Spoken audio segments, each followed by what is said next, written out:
नमस्कार मित्रों, आज हम आलोचना के बारे में जानेंगे। आलोचना क्या है, आलोचना क्यों की जाती है और एक सच्चे आलोचक या समीक्षक में क्या गुण होने चाहिए, उसकी क्या विशेषताएं होनी चाहिए। तो हम सबसे पहले शुरुआत करते हैं आलोचना क्या है। आलोचना का तात्पर्य मित्रों बुराई नहीं होती। आलोचना का तात्पर्य किसी की निंदा करना नहीं होती है। आलोचना करने के लिए सहृदयता का होना आवश्यक है। आलोचना करने के लिए निष्पक्षता का होना आवश्यक है। जब तक एक आलोचक, एक समीक्षक निष्पक्ष नहीं होगा, किसी भी कृत्य की सही मायने में आलोचना नहीं कर पाएगा। साथियों, आलोचना एक ऐसी प्रक्रिया है, आलोचना एक ऐसा तरीका है जो काव्य या साहित्य के सौंदर्य को उद्घाटित करता है। अर्थात किसी भी रचना, किसी भी कृति या किसी भी साहित्य के अंदर जो सौंदर्य के तत्व मौजूद होते हैं, उपस्थित होते हैं, उनको हमारे सामने लाने का कार्य करता है यह आलोचना।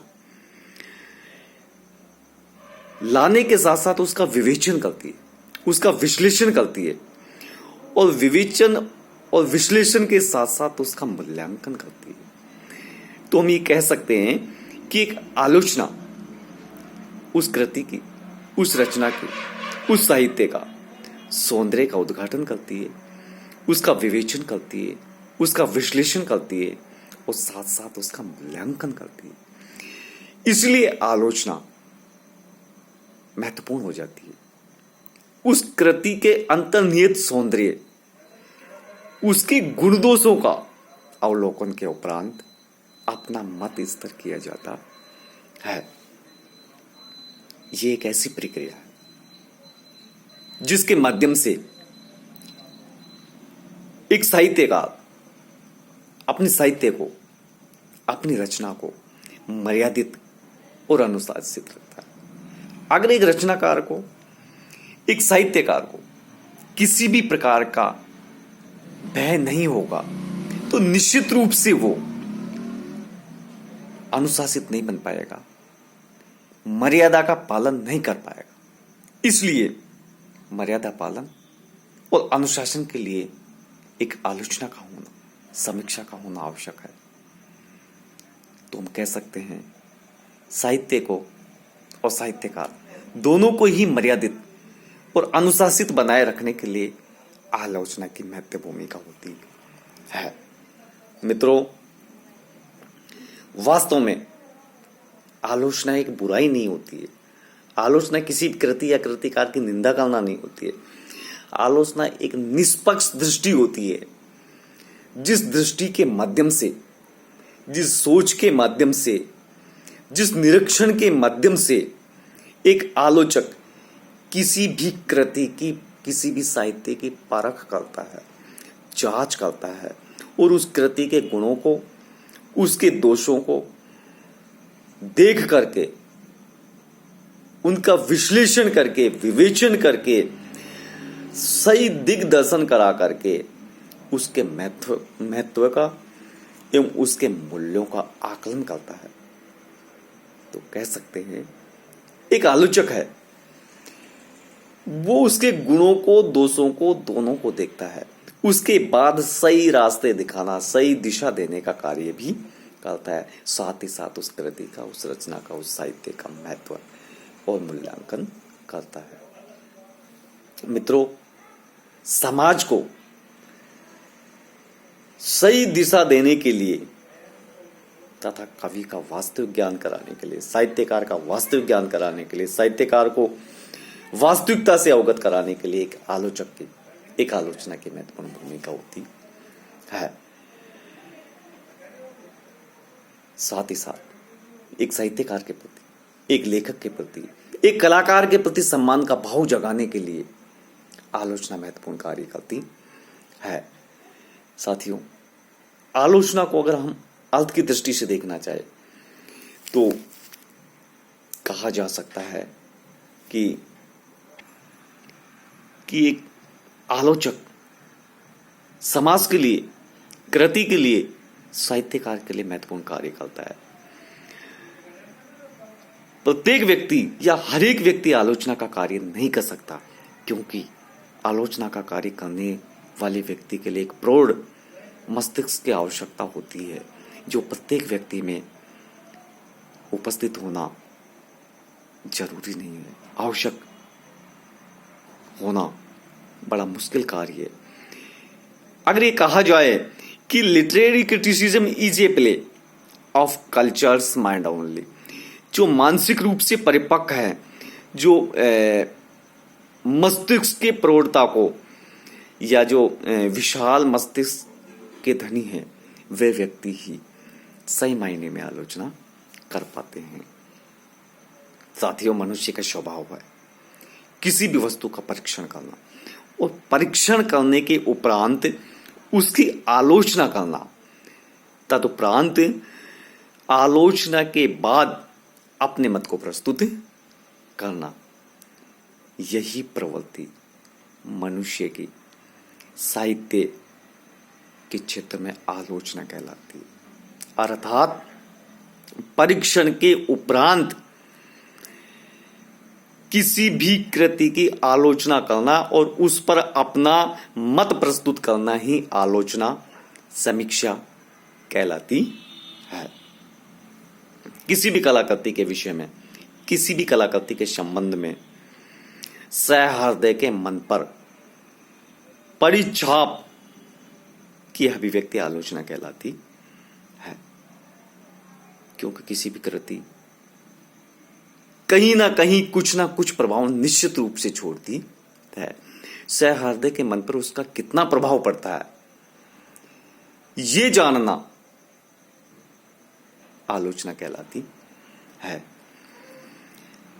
आलोचना का शाब्दिक अर्थ है सम्यक परीक्षण करना। अगर हम हिंदी आलोचना की चर्चा करें तो आज अंग्रेजी के जो क्रिटिसिज्म शब्द है वही हिंदी में आलोचना कहलाती है। जो अंग्रेजी में क्रिटिसिज्म है वो भाव आज हिंदी में आ गया है और आलोचक में क्रिटिक का शब्द आ गया है।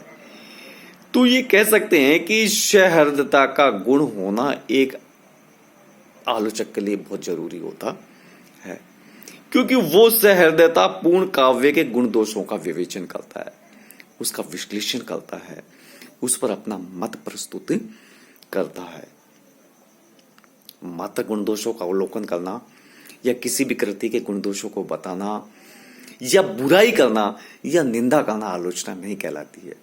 आलोचना कहलाती है कि उस कृति के दोष बताना, उनको दूर करने के उपाय बताना, साथ ही साथ उनके गुणों को बताना और उसके मूल्यांकन करते हुए अपना मत प्रस्तुत करना आलोचना कहलाती है।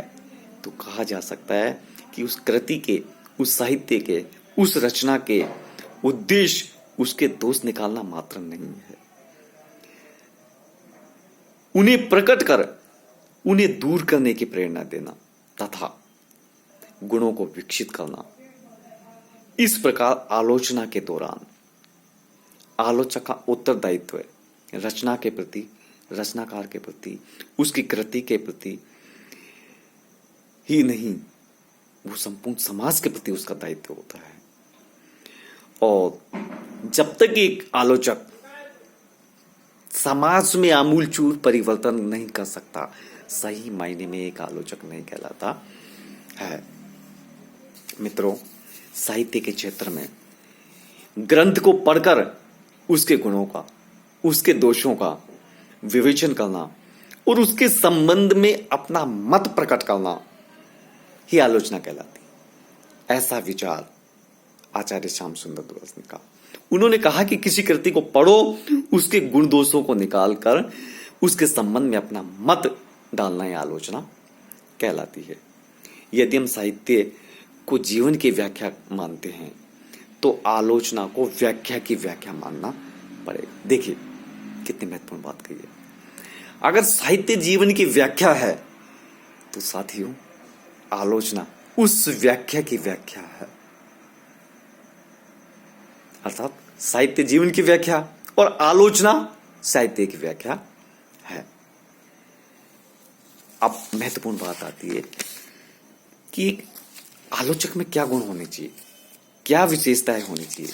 साथियों, आलोचना करना एक आसान काम नहीं है। उसके लिए सहृदयता का या भावुकता का होना महत्वपूर्ण है।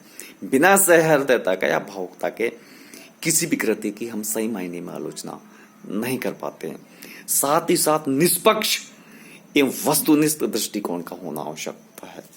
जब तक हमारी दृष्टि निष्पक्ष नहीं होगी, ऑब्जेक्टिव नहीं होगी, तब तक हम किसी कृति की, किसी रचनाकार की सही आलोचना नहीं कर पाएंगे। इसके अलावा मौलिक सृजनशील प्रतिभा का धनी होना भी आवश्यक है। जब तक एक आलोचक में मौलिकता नहीं होगी, एक प्रतिभा नहीं होगी, तब तक वो सही मायने में कृति और कृतिकार की सही आलोचना प्रस्तुत नहीं कर पाएगा।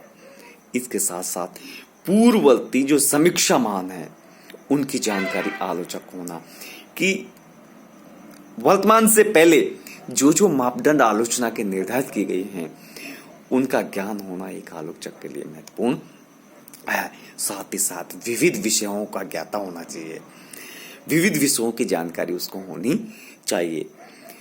कृति एवं कृतिकार के साथ उसका जो संबंध है, वो तादात्म्य है, वो स्थापित होना चाहिए। किसी भी प्रकार की दुराग्रही भावना का वो शिकार नहीं होना चाहिए। उसका भाषा पर पूर्ण अधिकार होना चाहिए। देखिए, आजकल कुछ ऐसे हमारे आलोचक बंधु मिल जाते हैं जिन्होंने कृति पढ़ी नहीं और रचना कर देते हैं। ठीक वैसा ही हमारे व्यवहारिक जीवन में होता है। मनुष्य का व्यक्तित्व इतना जटिल और विस्तृत होता है कि हम पहली दृष्टि में उसकी आलोचना कर बैठते हैं। क्या सोचिए, वो आलोचना उचित होगी, ठीक होगी? नहीं, कदापि नहीं होगी। जब तक हम किसी भी व्यक्ति के व्यक्तित्व को भली भांति नहीं समझ ले, नहीं पढ़ ले, तब तक सही उसकी आलोचना नहीं कर पाते। लेकिन एक कृति भी ठीक उसी प्रकार है, परंतु आज के कुछ आलोचक, कुछ साथी बंधु कुछ ही समय में उसकी आलोचना कर बैठते हैं। क्या वो आलोचना सही मायने में आलोचना कहलाएगी? नहीं मित्रों, ऐसा नहीं होना चाहिए। उसे उस कृति की संपूर्ण जानकारी लेनी होगी, भाषा पर पकड़ बनानी होगी तथा बेलाग और दो टूक बात करने की शक्ति उसमें जगानी होगी। सही को सही कहना होगा, गलत को गलत कहना होगा, और उन दोनों का विवेचन के बाद सही प्रेरणा देनी होगी। यही एक सच्चे आलोचक के गुण होते हैं। साथियों, जब तक इन गुणों का अभाव है, एक आलोचक सही मायने में आलोचक नहीं कहलाता है। आज इतना ही। धन्यवाद।